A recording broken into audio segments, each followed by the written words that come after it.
Frank's there, so that's 3 out of 5. That ought to do it. Here it comes. Stand by.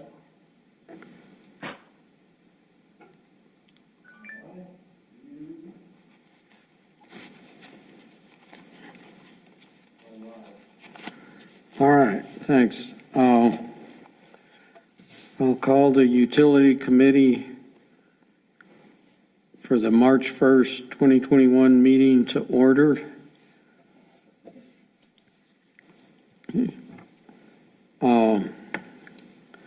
Guess we need an approval of the agenda.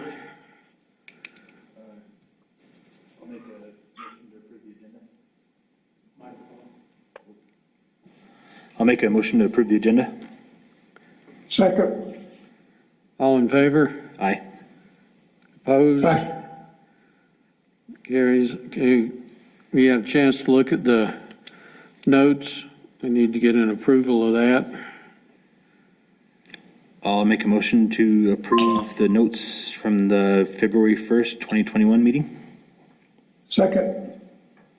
You, all in favor? Aye. Aye. Aye. You.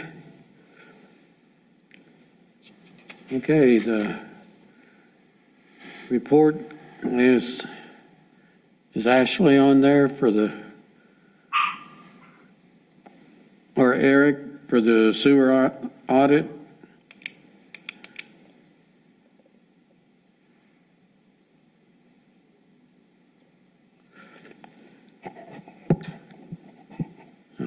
Eric.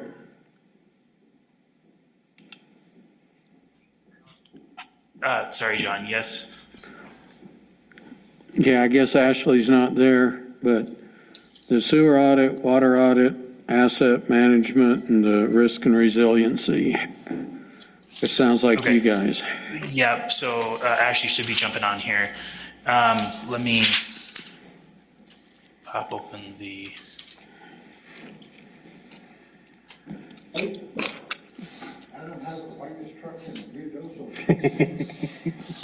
so for the water audit, so again, similar data, we've been getting that decrease in value of non-revenue water as our water rate leases have dropped off, but our infrastructure in leakage index has continued to climb, although it's leveling off now. For the non-revenue water, after those kind of period of repairs, the non-revenue water has started to level off, and we can see that in the trailing adjusted 12-month average. So remember, the dotted lines are the actuals. So blue is our water produced, black is the non-revenue water, and yellow is the water sales. And so we've had after a pretty big jump up in non-revenue water, we've started to see that drop down, and our total water supplied has begun to steeply drop off. So hopefully hopefully this total water supplied will drop off more than the water sales. And so we can get that non-revenue water to start trending the other way. Hopefully with the new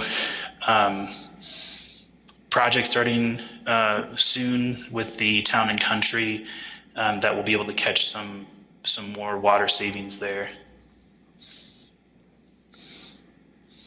Well, the freezing temperature last week's not going to help you any. Yeah, and been seeing some more and more calls in for leaks, but hopefully we might see a little bit spike in this in February.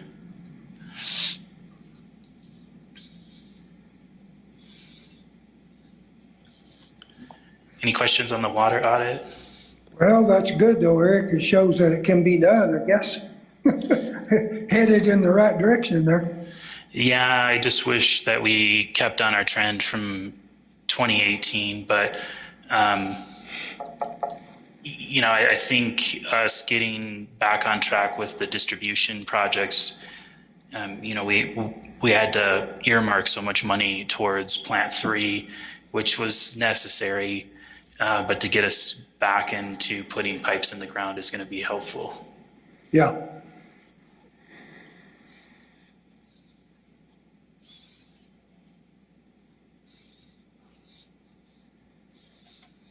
Okay, I think Ashley's here. John, do we want to step back up to the sewer audit?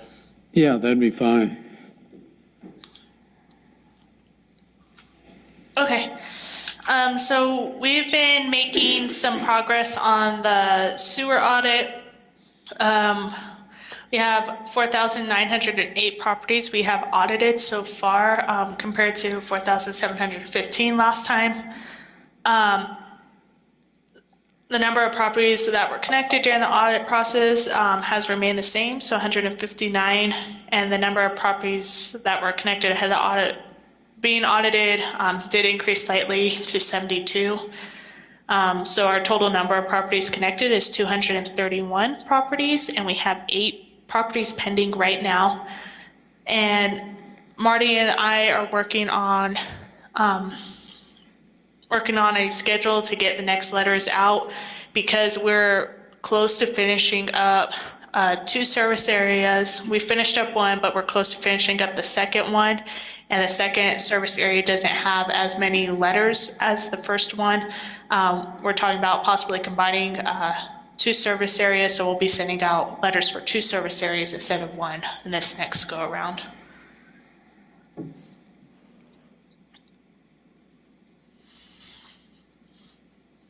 Any questions?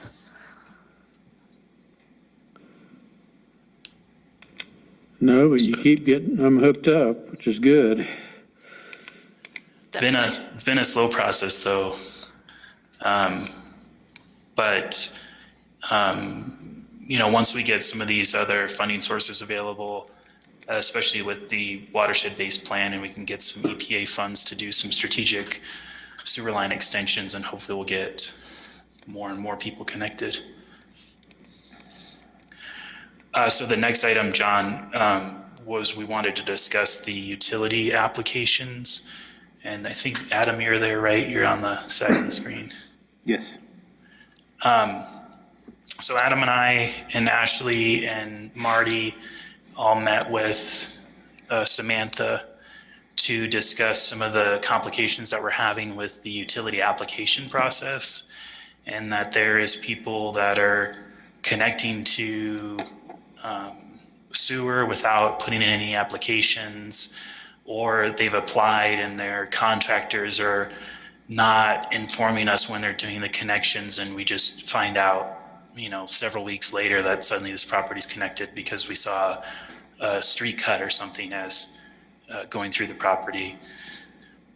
And so we were hoping to streamline the permitting process by having the applications coming into planning and zoning. And then that way, when people are not complying with the inspection requirements, that we can hold back their other plumbing permits that they're trying to apply for other jobs, so that we can get them to submit the necessary requirements and to comply with our ordinances and rules and regulations to get those properly inspected. And so to do that, we're going to work to develop the application process in CityWorks PLL, which the planning and zoning has moved towards. And then that will add a little bit extra administrative costs. And so we're going to be looking at proposing an ordinance change that increases the application fee by $25 to handle the increased traffic at the planning and zoning office. And so we just wanted to see your guys' opinion of that. Well, on the building permit would be the time to catch them. And the thing is, Counselor, is, a lot of these plumbers, the house is already there. And, like we're doing the sewer audit and stuff like that. So we're getting the homeowners filling out the utility service application. And then, they have 150 days to connect. Well, then we drive by and it's already connected. They hired a plumber and the plumber's not pulling the street cut permit or paying the tap fees. Well, we may need to catch a couple of them on it, but that messes us up on getting them billed too. Absolutely. And then our sewer audit and everything else also. Yeah. So what's the current, sewer fees to hook up? You don't have that built in already? It's 200, Application process? yeah, it's $250 to hook up to sewer plus a $150 street cut permit. And then they got to pay they're billed for the street cut afterwards. Okay. So my question is you're already charging that fee? Uh-huh. You know, if there's a fee already imposed, why would you want to increase it just to administer it to P and Z? All you're doing is increasing the cost of construction. So if there's already an application process in place, you know, me personally, you know, it's not to weigh in on it, but, you know, we're moving towards a customer service area, and I don't think we should be increasing cost of permitting just because we have that administrative fee. If we already have those fees built in, you know, in my opinion, what we should be talking about is if contractors are out there tying in and they're not filing for a permit, then there needs to be a fine or some type of citation. But I don't agree with increasing the cost of construction in the area by adding permit fees. Well, if you need more money, add it to the tap fee or something. I'm not sure we can do that without the whole sewer report thing, but. And with this, I believe it was 2 years ago, we actually did raise that tap fee for the sewer, because before it was like $100. I mean, Yeah. we weren't making our money back on, you know, even inspections or anything on it, you know, the whole cut fees or Well, anything. we should be looking at cost of service and, you know, basing our permits on the cost for service. What does it cost us to actually, you know, put in the meters, do the inspection? You know, what's the cost of that service? And then, you know, that's how we should be basing it. But, you know, just to increase it for administrative costs, I don't agree with that. Well, tomorrow night Samantha can bring it up at the Home Builders Board meeting and, well, let them know that we are looking at fines for doing non-permitted work and taps. What's your thoughts, John? Don't you think we ought to be looking at a fine as opposed to Yes. increased fees? I just don't like every time that we, you know, turn around. I don't want to be like the state is right now, just increasing fees to cost shift and, you know, pick up their general fund cost. You know, I think that's counterproductive to building and to, you know, progress. So I think if we do increase it, it ought to be on the tap fee, because then we're hitting the people when they apply for the tap fee and get it instead of trying to put it on the building inspectors to figure it out. I agree with that. We don't want to add an fee just for some that are violating doing it illegally, you know, and they're not just doing it and not letting you guys know. No, that's Turn your microphone on. that was one of the things that we had brought up during the meeting also is, you know, some kind of fine-based process to, you know, catching the people that are doing it. But, you know, a lot of times that, you know, we're going back and we're having to go back to the locates and everything, trying to figure out what plumber was actually there that hooked up, you know, because the homeowner, you know, they pulled the application, but you know, a lot of times, or majority of the times, the contractor is responsible for going and paying the tap fees for, you know, they bill it into their bill. Yeah, but the homeowner knows who did it. Yes. And they'll tell if you say they have to pay it instead. Yep. I agree. Mr. Chairman, you know, Adam and Eric, you know, I would prefer that we have this conversation and include Judy and Cheryl. You know, we're having discussions on that customer service area. And as you all move towards moving into Village Hall, you know, I think it's going to change a lot of the ways that we do things and process permits. So I think we need to have that discussion there as well. Okay. Okay. Okay, I'll reach out to Judy and coordinate with her, and then we'll still keep moving forward with the building out the PLL process, but Yeah. we'll take a timeout on the ordinance change. Yeah, and just the application process and whatnot, that's all gonna be handled through customer service. Like the building inspectors, they issue and enter the permits, but, oftentimes it's the admin aide that is actually processing that permit. And they're not the ones that inspect the sewer taps. Right. Eric, this is Samantha. At this point, what do you all do after a tap has been connected without proper permitting? Do you all call code enforcement, or how are they? Oh, I can answer that, Samantha. Code enforcement has been called on some of these. I've actually had to contact the contractors, and majority of them are, oh, sorry, they'll go in and pay, but we do have one or two that basically refuse to pay. Oh, no, that the homeowner is supposed to do this, or, stuff like that. Well, put it on their bill and they can fight it out on who does it. There you go. Yeah, I don't believe that it's on the homeowner. I think the contractor's one that's doing the tap. They're licensed to do the work. They should know.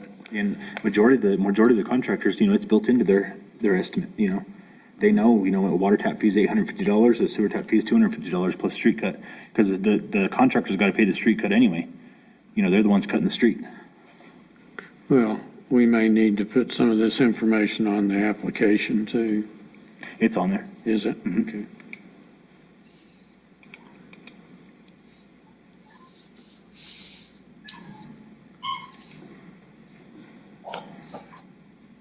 All right, Eric, what else? Is that it for you? So the next one is asset management. Just an update that we've got a call in with the Southwest Environmental Finance Center this week to get them started off again with the additional services that we requested of them. And we'll develop a refined plan to move forward with the asset management program. And then for the risk and resiliency assessment, Ashley was going to show you guys some of the stuff that we're doing in the VSAT tool. Ashley, if you want to take the screen share. Yeah, hold on, bro. Just because a lot of the stuff that we were talking with Eric about the cybersecurity, I just wanted to show that we're doing a lot of the similar stuff with some of the other aspects of the utility. All right, can you guys see my screen? Yes. Okay, so I just kind of made a sample one. This is just to kind of show you the process that we are going through right now.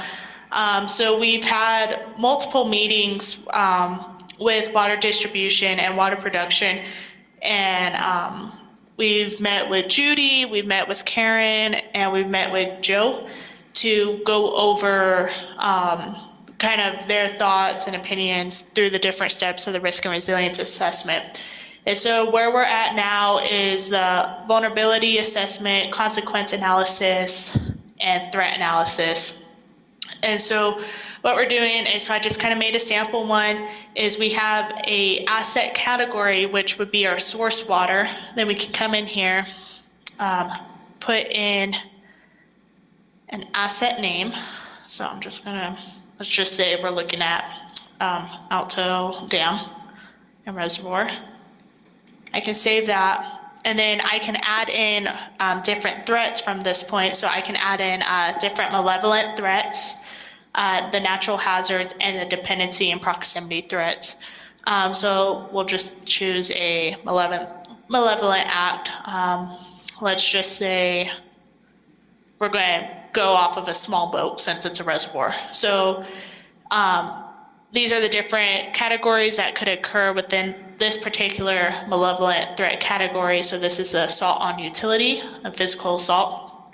But we also have like different contaminations of waters, theft and diversions, the cyber attacks, sabotage, and then of course, different natural hazards.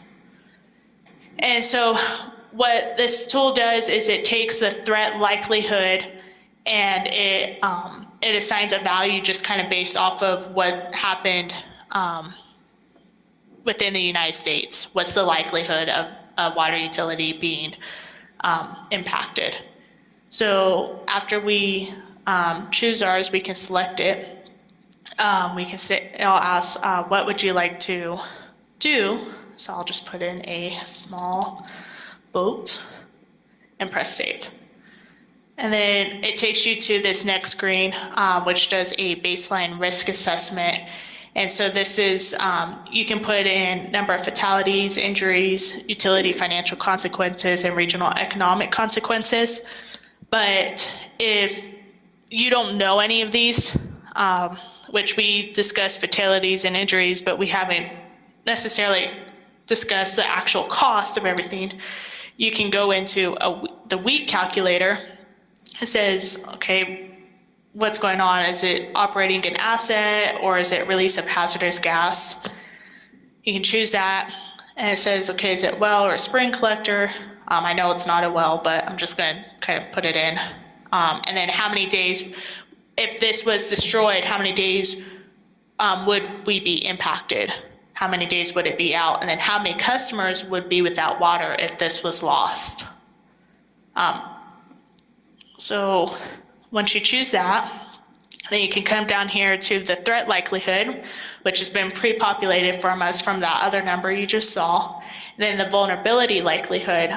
So this was part of our workshop for step 1. So we can go to the calculator and it asks these different questions on detect, delay, and response. And so detect, will we be able to detect it? What's our likelihood of detecting it? What's our likelihood of delaying it? So that'd be like your fences and locks.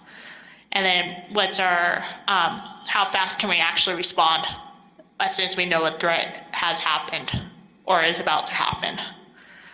And so then once you put everything in, because this is all none, we see a vulnerability likelihood is 100%.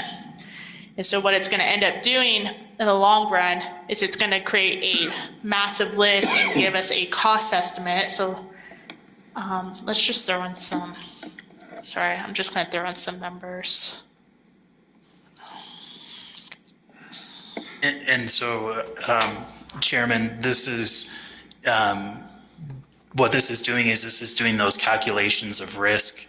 So it's multiplying out our threat times our vulnerability times our consequences. And so we'll get that risk value. And then this is going to help us to develop prioritization in our safety measures. So, so I just threw in some numbers and it calculated this for me, the financial consequences and economic consequences. And so I can press continue. And what it's doing is it's giving us a cost rate, a daily, I believe it's a daily cost rate, right, Eric? Of how much we could spend a day to prevent anything, or if something did happen, we can recover a lot faster. Mr. Chairman? Eric? Yes, sir. How are you guys going through, who is actually helping to determine, the risks and threats? And is that just staff that's identifying that? So we're working with our staff, and then we've been working with Lieutenant Chavez, and then we also worked with Joe Kenmore, has helped out with the process. A lot of them are the risk are ones that we have to analyze to maintain. Actually, what's the name of the act that we're trying to comply with? It's like the Safety Act. And so we have to analyze for all of these threats to have the village gain some protections from terrorist attack. Yeah, I know what you're talking about. It's all Homeland Security stuff, Eric, but Yeah. my question is who are you working with? Just staff to determine that? And the reason I'm bringing that up is, when we were meeting with John's son, light bulb went off to me that, there's a lot that we don't know. And, when we're operating these systems and, we're used to operating them within our various parameters that we normally do, but it just seems like there's a lot more risk out there that we don't even have any idea about that could be a potential. So how are we evaluating that? So that we don't know. Like with the cybersecurity risk, our intent was to, as part of this assessment, is to get that kind of first inventory. But for cybersecurity, we'll have to develop a RFP and get a consultant to help us with the security aspects for cybersecurity. But for the other components, when we're talking about natural disasters, we're using data that's provided from federal agencies, and then the malicious attacks are based off of just our staff. Okay. It just seems, when we had that conversation on cybersecurity, and that's only, one type of threat, but it just made me feel like, and with some of the discussion that we're having, people are talking about things, that they're used to, but, they really weren't thinking outside the box of other things that may be occurring. So, I just think that, oftentimes we get comfortable working within our own little environment, and we don't understand what other type of threats are out there that may affect us. And one of the things, Manager Dodge, with this survey that we're doing is, for instance, Grindstone, I'll bring up Grindstone Dam. It had different factors of threats, airline threat, boat threats, it even had barge threats, which we don't have barges on there, but, it had different levels. What types of threats can we expect from, for that lake? It's even like, I think that brings up a good point, having vessels coming in from other lakes, are they bringing in, some type of infection from another lake and spreading it, or mussels or other type of things like that may be occurring. Mm-hmm. And, so that's just, something that I wanted to throw out there, that algae that they were talking about a couple of years ago, and the mussels. Yeah. Yep. So when this is all done, you send it off to Homeland Security, and then are they going to make some? No. So what happens is the EPA doesn't want to have this data anymore. So all that we do is we send in a certification to say we followed the obligations of the A100. Yeah, so we use the J100 protocol, which matches the requirements for the American Water Infrastructure Act, section, 2013. And then that's all that we need to do. And if we don't get that done by June 30th, then could be fined for not having it done, but we're on track to finishing that. After the certification process, then we have 6 months to use the data to create an action plan. And that's going to help us develop the additional training, capital improvements, other things that we want to do over the next 5-year period. Okay. All right. I think that's a good exercise. I know it's taken a bunch of time, but hopefully it's worthwhile. It definitely has been. All right, the Alto Reservoir improvements. So I've got the draft pressure testing protocol. I just sent it to Adam this afternoon. I'm hoping that I can review it with him either by the end of this week or next week, and go out to do some field visits so that we can finalize this and get out get some quotes for performing the pressure test. So hopefully you'll have some time, Adam, to help me out. Hopefully.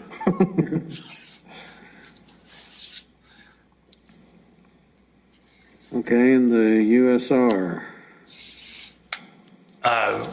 Roger Peary and I met with representatives from the Office of the State Engineer, both the Santa Fe office and the District 2 office in Roswell, and NMED Groundwater Bureau, and talked about the pre-application process And so both agencies really appreciated the meeting.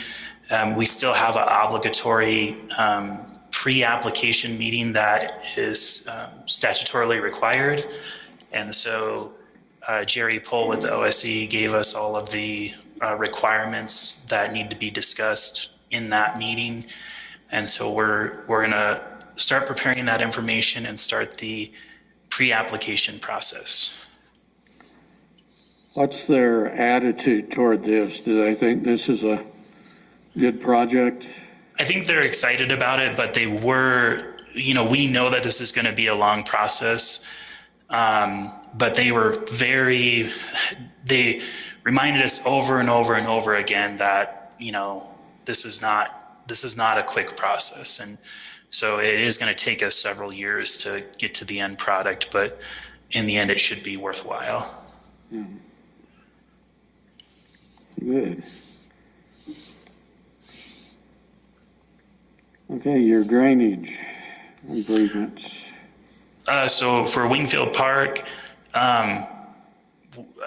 just kind of waiting to move forward with that until we resolve the final construction costs for the Horton Complex drainage. And I've got a presentation that's going to discuss that tomorrow during the council workshop meeting. But if we get costs that come in close to the engineer's estimate, we should be able to start the contract for Wingfield Park to start finishing that design and be able to bid it out for this next fiscal year, the construction work. All right, well, good. Okay, you're still in stormwater at Horton now. So we've got the site plan straightened out that I'm presenting on tomorrow. And Chris Phillips is working with Catlin at White Sands Construction to prepare the bid specifications. And so Catlin was going to be trying to get the building bids out in mid-March. And then he wanted to follow up with the stormwater about 2 weeks after he started the bid process for the interior. And so he would be looking at getting prices in late March, early April.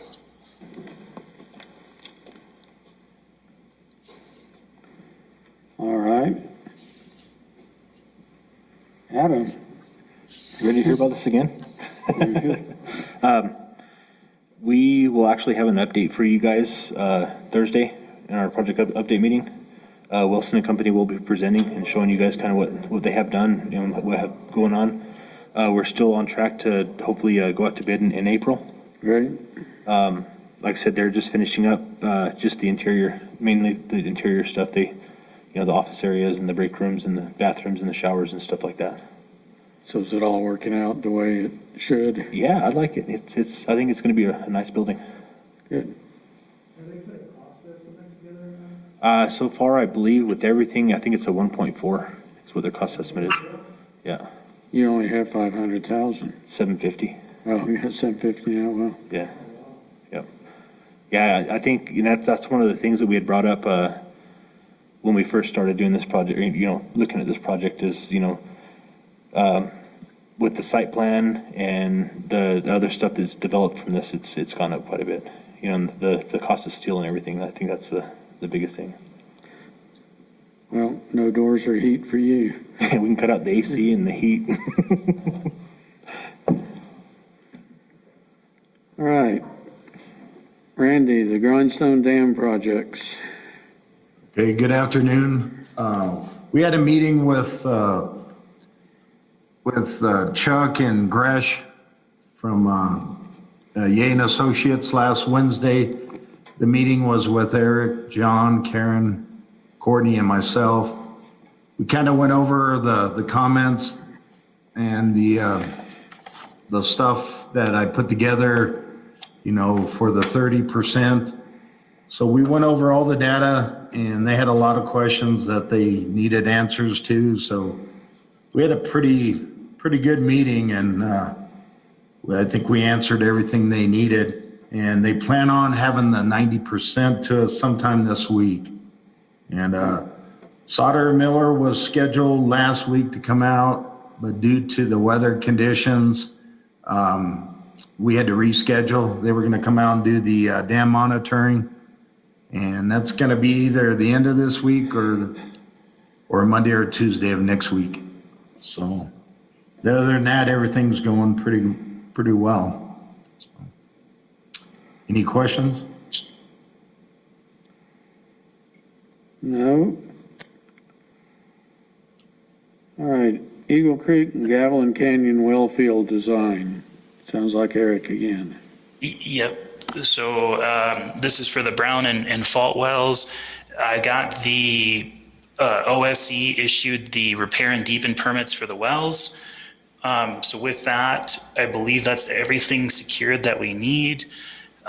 There's just a couple minor tweaks to the bidding documents, and I believe I'll have to double check the time frame, but I believe we're looking at advertising here late in March.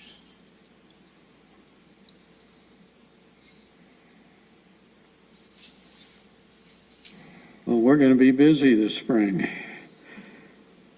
Yes, we've got a little bit of lull right now, but not really a lull, but it will get busy here soon. Yeah. All right, hazard mitigation and stabilization. Ron, are you, who's doing that? Oh, I can cover a little bit of it. Karen's not I mean, Karen Gutierrez is actually the one that's locking down all the easements. yeah. I think I don't know exactly how many easements she's locked down, but I think they're making good headway on them. Yeah. And that, well, I'll go into lift stations too, but that's kind of the same thing with the lift stations also.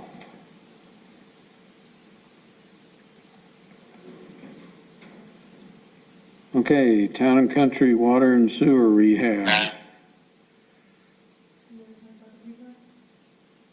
Yeah. So last week we had the pre-con meeting. We had, how many do we have on there, Samantha? 29? We had 29 people on the pre-con meeting. We have received some questions on it, but nothing real big, just some asphalt questions and stuff like that. So hopefully we can get this thing kicked off and get her done. Yeah, they got 120 days for the construction period. When are the bids due back? The March 30th? No. March 23rd. Okay. Good, at least there's some interest.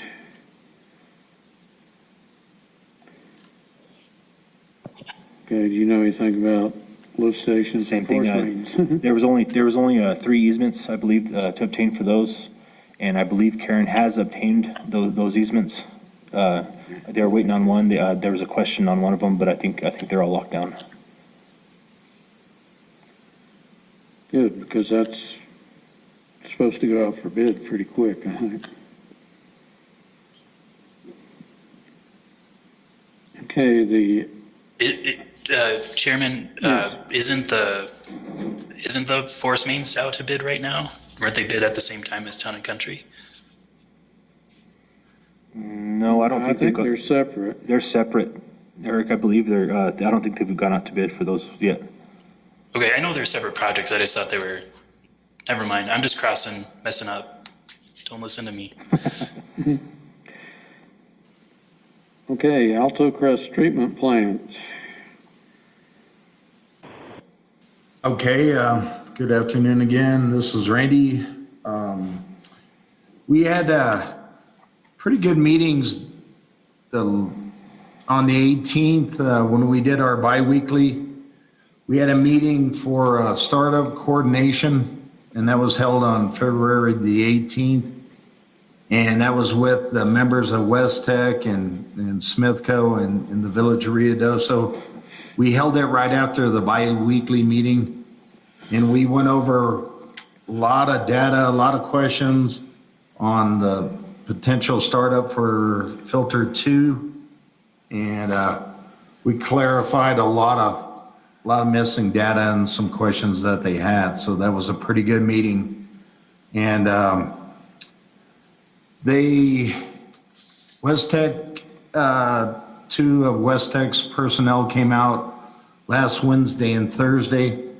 And they helped install the blocks in filter 2 and made sure everything was installed correctly. And then they also filled in the grout. Filter 2 is coming along pretty good. And West Tech will be back out on I believe it's March 22nd, for like 3 days. And they're going to work on putting the media in the filter. A lot of things are moving around Plant 3. They're working on electrical. HVAC is pretty much completed. They were rotating the chemical feed building inside Plant 3. They've got that rotated. Working on plumbing, and big thing is train 2 installation. But other than that, it's actually going pretty well. It's plant's starting to shape up. So if you have any questions, I'll be glad to answer them.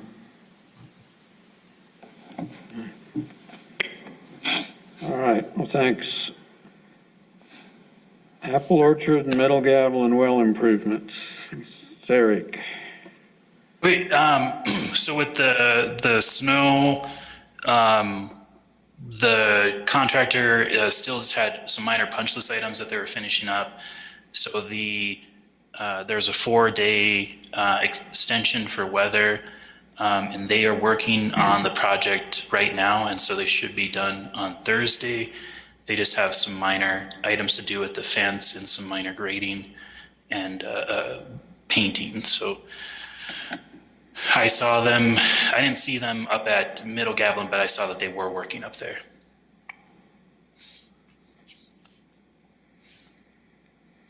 Okay, maybe we'll get one off the list. Yes. Restoration of the sewer line and manholes. Is this SAK stuff? That's Is that SAK. you? Yes. SAK, they're actually pulling a crew off this week. They've made enough headway that they're sending one crew home for the lining part of it. They do have a crew here doing the manhole rehab, as far as sealing the manholes and stuff like that.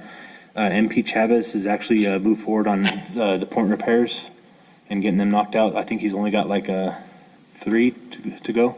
Okay. So, like I said, they're making headway and they're doing a good job. I'm not sure about that. We get ahead, so we quit Yeah. part of the job, but But I think it's mainly just the lining crew. oh, And I okay. think they've got far enough on the lining. I think they were at they have the contracted 60,000 feet of lining, and I think they're already at like 48,000, something like that. So I think they're in a pretty good spot. Are they into the Upper Canyon yet? Are they still? No, a lot of the Upper Canyon has already been lined. Oh, okay. It was previously lined. Right, yeah. There is a couple spots that they are going to have to do some point repairs and some lining in, but it's just a very few spots there. 'Cause at one time we were waiting on that easement on Fox, so I assume they had to do something there. That is one of them, and then there's one also at Main Road 1, the crossing there also. Okay.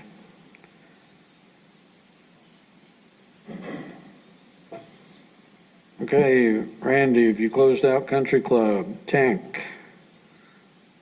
Well, we finally received all the documents from Mosen and Corbin. Got the final pay app and the final change order that was received on February 23rd. I know Courtney had a few questions that she was asking Carlos, and I believe everything's taken care of. It is definitely going to be on April's council meeting for sure. And then I'm finalizing the closeout documents and making sure Courtney has everything that she needs. And I think we're definitely be on track for April. Okay, great. I guess it's holding water still. Oh, yeah. It's actually working pretty decent, believe it or not. Hate to say that because I don't want to knock on wood. Yeah. No, but it's working well. Well, that's good now. Okay, the Alto 2 well improvements. So the way that this project was run was it was the phase one of our Eagle Creek improvements. And so we're waiting for Apple Orchard and Middle Gavilan to wrap up. And then those two projects are reported at one thing in the closeout project process. So it's just on there as a formality.